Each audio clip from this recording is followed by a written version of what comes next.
Yo, what is up everybody? This is K-Rail. This is my living room, and I'm in the corner of my living room. And I'm starting a new series of live videos on the Train for Longevity page called K-Rail's Corner. And aptly, I am sitting in my corner right now in my comfortable rocking chair. So today, I want to go over the recent fast I just did. I did a 4-day fast, which is 96 hours. Previously, the longest I had fasted was 74 hours roughly. It was about 73 hours and 50 minutes or something like that. And I just want to tell you a little bit about what I'm feeling now. I did a video last time after I did that fast. I'm doing another one now. So that was last month in January. This was at the end of the week in February. And after this is done, I'm probably going to go back to my normal protocol, which is time-restricted eating 16 to 18 hours a day, and then a 48-hour fast once a month. And then I'm probably going to hit myself with a 4-day fast every 4 months probably. So once, 3 times a year, every 4 months. I don't particularly suggest doing a longer fast too often because there are some variables people are unaware of that happen inside your body. So we're all familiar with this thing called autophagy. Let's talk about the good first of all. So once you hit about 24 hours of a fast, a couple magical things happen in your system. You start going into autophagy first of all, and secondly you get this massive stem cell dump in your gut which helps improve the microbiome, which is your good gut bacteria. And that's something we always want to work on to improve our health overall, because if you're not breaking food down and digesting it, it doesn't matter how organic it is, or it doesn't matter if it's kale salad or bean sprouts or what. If you're not digesting food well, you're in rough shape. So you always want to work on getting the gut in the best shape you possibly can, and that's one of my motivations for fasting. So after 24 hours, you get a massive stem cell dump in your gut, which helps improve your gut bacteria. Autophagy starts to occur as well. So autophagy is a state in which your body starts breaking down cellular damage that is caused from the mitochondria in your body. And those cells that are utilized for energy are the ones that are bad cells in your system. So your body's not stupid, it's a very smart organism. If you saw the movie Fasting, which I'm also featured in, there are a lot of scientists in it that talk about this thing called autophagy, and they back up exactly what it does. But just think of it as a cleaning system of your body, basically a self-cleaning, kind of like a self-cleaning oven. But your body is now a self-cleaning oven from the inside out. So when you go through autophagy, it rips apart all these negative bad cells in your system. So when you come out of your fast, your immunity goes through the roof, and you start feeling amazing benefits. You also get this massive stem cell dump throughout your whole body after you do a 24 to 48 hour fast. Now when you stretch into 4 days, the amount of autophagy you get rises even more. It's like 300% higher when you're at like 48 hours. And once you hit that mark, it's capped out pretty much at that spot. But if you drag it out for a couple more days, just think of how much more autophagy you're gonna get when you drag it out. So that's a big reason why I do the fasting. It's about reversing the aging process. It's about biohacking. It's about getting my body in the best shape I possibly can, inside and out. I saw my father die from cancer when I was 19 years old, and at that point I knew I had to do something to help my health going forward. And I wanted to be as fit as I can, as long as I can, as ripped as I can, as long as I can, as smart as I can, as long as I can, and have great brain function, great eye function, the whole shebang. So when I came upon all the benefits of fasting, it was a no-brainer for me. And I've been working out in a fasted state for probably 20 years, ever since I was, 19, 20 years old. And I'll never go back to anything other than that. I just had a conversation with my friend in town here. She calls herself the Gut Babe. If you get a chance, I would follow her on Instagram. She's got really good information on gut health. And she saw my video yesterday that I posted. My video, and I had a couple other things, of pictures and stuff about my recent 4-day fast. And she got motivated to start fasting literally today. And she did her first 16-hour fast today. And I went up and met her for lunch, and she was so excited. She was literally jumping up in the air. She was so happy. And for her, it's all about improving gut health. So someone who's trying to improve gut health is going to take a different approach to fasting than someone who, say, is trying to lose 20 or 30 pounds. Because I get questions all the time, like, what do you eat during your fast? What do you drink during your fast? I'm like, I am a purist, and I eat and drink nothing. Basically, I have water and sea salt. If you want to consider salt eating, yes, I have that. Water is just it's a hydrating formula. That's all there is to it. And I want to make sure that I'm going to hammer autophagy, and I want to make sure I'm going to get a maximal stem cell dump when I do fasting. So I do not do tea, I do not do coffee, I don't do bulletproof coffee, I don't do medium chain triglycerides, I don't do fat in the morning, I don't do any of that stuff. None of the magic tricks, no exogenous ketones, no electrolyte formulas. I do water and sea salt. I'm hardcore, I'm diehard, that's it. That's all there is to it. Because I want to make sure that I'm really scratching deep into autophagy and getting a massive stem cell dump when I'm coming out of there. So to me, that's the only tried and true 100% fact-based way to get there. So if any of you are looking to get into fasting in any realm, a lot of you watching out there, a lot of you that follow us are doing some form of fasting already. A lot of you do OMAD, a lot of you do TMAD, which is 2 meals a day. Some of you do 16-hour windows, 15-hour windows, whatever. That's great.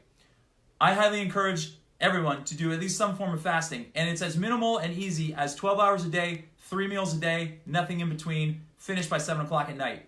If you have anyone that you know, a loved one, a significant other, a friend, a coworker, a mom, a brother, a sister, that's looking to get into fasting, but they're intimidated because of the long periods of time going without food, always tell them you'll still get benefits if you fast for 12 hours. The key thing is try not to eat late at night, try to get a minimum of 12 hours a day, and then once you get past the 12-hour mark, the benefits just keep climbing.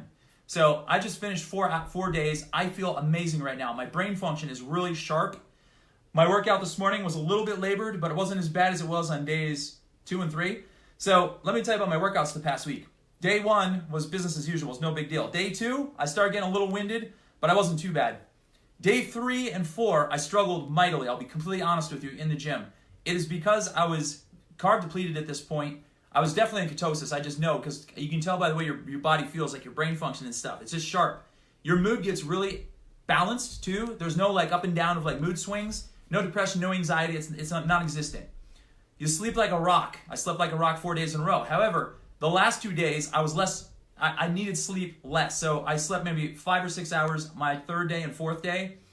And I was like, I slept solid, but I woke up and I was like, I didn't need to sleep. Your body somehow, when you relax and you stop eating over a course of time, it's kind of interesting. You don't really need as much sleep, but you sleep more sound and more rock solid for a short amount of time, and then you feel completely refreshed when you're done sleeping. So take that into consideration if you're entertaining the idea of doing a 3 or 4 day fast. During the day, I felt great on day 2. Day 1 was my first day. Usually my first day of a longer fast, I feel a little bit like I can take naps all day long on and off. And then it's about usually the 20-hour mark where my hunger goes down to a point where it like stays down for the count and it's gone. Day 2 was the same exact way. I had a couple spikes in hunger throughout day 2, 3, and 4, but honestly, I could have fallen asleep last night and just did one more day and did a 5th day. And I think if you can get past like the 48-hour mark, I think that's going to be the big turning point for any of you out there that want to do an extended fast or prolonged fast. It just seems to me like after you hit 48 hours, you feel like this mental strength that prevents you from breaking a fast. And then you kind of want to try to push farther and just see how far you can take it. So my hunger was very stabilized throughout day 2, 3, and 4. And it wasn't that it was gone completely. There's like, it's interesting. It goes really low and it kind of just sits at this one spot where it's like, yeah, I can eat right now. But then you say to yourself, but I don't have to eat because I'm not starved. I'm not ravenous. My stomach's not grumbling. I don't have hangriness going on. You don't have like these mental situations going on after you hit like the 48-hour mark. So if you're looking to go longer, I would say once you hit 48, that's when you want to make your educated decision if you feel like you want to go farther or not. If you want to work out, what I suggest you do is day 1 and 2, you're probably going to be just fine doing your normal workouts. Day 3 and 4, I would suggest doing something more along the lines of like a light cardio for 30 to 60 minutes or something like yoga or something a little more mild than what I do because I do like high intensity workouts. And I did the exact same workouts as normal. I just had to scale back the reps and the sets a little bit, and it took me a heck of a lot longer to recover between sets too. I was way more winded, and that's just a sign of being carb depleted. So just know all of these effects can possibly happen. And if weight loss is your main goal, and you want to lose like 20 pounds, 30 pounds, 40 pounds with the medium fasting, then you don't have to necessarily worry so strictly about the water and the sea salt thing. Yes, you can probably tolerate tea and coffee to boost your metabolic rate when you're at rest and stuff like that. Plus, caffeine has an effect on the on hunger and ghrelin. It kind of drops it down, so it stabilizes your hunger. It creates a little bit of a thermogenic response inside your body, making your heat index rise, which boosts your metabolism and causes you to burn more fat. So if you wanted to go down the road of a longer, even a 2-day fast or even a 24-hour fast and drink coffee first thing in the morning or like green tea or something like that, or black tea, in an attempt to lose more weight, then that's totally fine.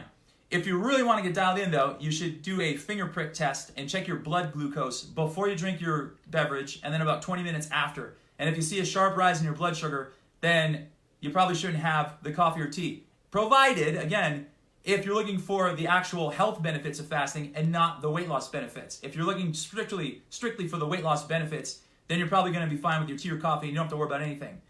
So those are some points that I would like to tell you about. Oh, also today, by By the way, I started the week at 188.2 pounds. I finished at 176.4. And I'm not a guy that looks like he can lose some weight. Yet, I still lost 12 pounds. So that tells you, the audience out there, that leaner people like me can even lose a ton of weight in a week. And if a leaner guy like me can lose 12 pounds in a week, and I did this as a test subject too, then people that have an abundance of fat on their body, 20 or 30 or more pounds to lose, they probably would have lost 15 pounds, maybe even 20 pounds in 5 days. In the event, they followed a similar protocol I did, which was fast, water fast only, and I exercised every day. And again, you don't have to go hardcore on days 3 and 4 as you go down the road. So just know that too. And the last thing I want to mention is what I ate going into the fast and what I ate coming out of the fast. So going into it, I had this stuff called Just Egg. So I'm plant-based vegan. So I had Just Egg. I fried up some, what vegetables did I chop up? I think it was diced cauliflower. That's what it was. Diced cauliflower and quinoa. And I put some chopped up sea vegetables in there and some garbanzo beans and Just Egg. And I made it like an egg type thing, and I put some salsa in there and some Daya vegan cheese shreds and salsa. I think I said salsa already. Anyway, I mixed it all up. I made this big portion of it. I had some sauerkraut, I had some olives, and I had some all natural pickled beets. And that was basically my last meal before I went into my fast. So obviously, coming into a fast, if you've never fasted before in your life, you want to try to eat healthy. I'm telling you right now, 4 weeks before you go into a fast, get your diet cleaned up first. If you go into a longer fast, eating junk food or eating bad food, burgers, cheese fries, you name it, and lots of beer, you're going to struggle absolutely mightily going into your fast. Your body's not going to be acclimated for like the cessation of food. Your hunger's going to be through the roof. You're going to get hangry. It's going to be miserable. So I would suggest going into a longer fast, wean your way in first. First build your way up to 12 hours, 13 hours, 16 hours, 18 hours, stuff like that. Get used to fasting first of all. Pop in a 24-hour fast once a week for several weeks in a row. And then try to do a longer fast. And don't just go right to 4 days. Don't even go to 3 days. Try to go 24 hours first, then do a 48, then build your way up from there. So you always want to build a foundation. It's just like building muscle. You want to build a foundation before you start doing really intense, really complex exercises. So back to my meals. That's what I ate going into the fast. Diet was clean going in, plant-based vegan. And then coming out of it last night, I steamed up some of this stuff called Romanesco, which is one of my favorite vegetables. It's a cruciferous vegetable. It's in the broccoli family. And it kind of looks like a cross between broccoli and cauliflower, and it's like triangular shape, and it kind of looks like a Buddhist temple or something. But it's really super delicious, and it's nutrient-packed. So I steamed up some of that. I steamed up some quinoa. I got some butternut squash organic soup, and some Brazil nuts, and some these hot peppers that I really like. And I blend all that together, put it into a bowl, put these things called crunchters on top, which are these little crunchy things made from mung bean sprouts, which are delicious. And I blended it all together. I had that. I had some sauerkraut. I had a little bit of kombucha, and I had a romaine heart. So that's how I broke my fast, clean as a whistle. Today I'm back on the wagon. My brain functions through the roof. I feel jacked right now. Look at that. Look at those guns. I went from 188 to 176, and I can literally feel like my body just like my muscle coming back right now, and I feel amazing. So there's all the points of a 4-day fast. If you have any questions or comments, feel free to hit me up anytime. My name is K-Rail. This is K-Rail's Corner. This is Train for Longevity. Make sure to like and share our videos, and make sure to subscribe to our YouTube page. Till next time.